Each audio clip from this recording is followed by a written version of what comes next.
Professor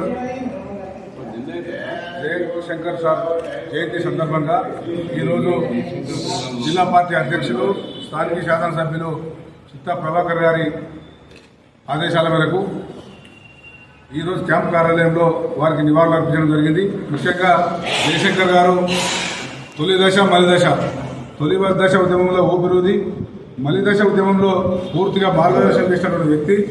వారు తెలంగాణ రాష్ట్రం సాకారం అయితే ఏ విధంగా ఉంటుంది, నీళ్ళేంది, నియామకాలేంది, నిధులేంది అని చెప్పి చాలా స్పష్టంగా తెలంగాణను మొత్తం అర్థమయ్యే విధంగా మేధావులందరినీ కూర్చోబెట్టుకుని చర్చించి మార్గదర్శనం చేసినటువంటి వ్యక్తి. తెలంగాణ రాష్ట్రం ఏర్పాటు అయినాక వారు లేకపోవడం అనేది నిజంగా కూడా బాధాకరం.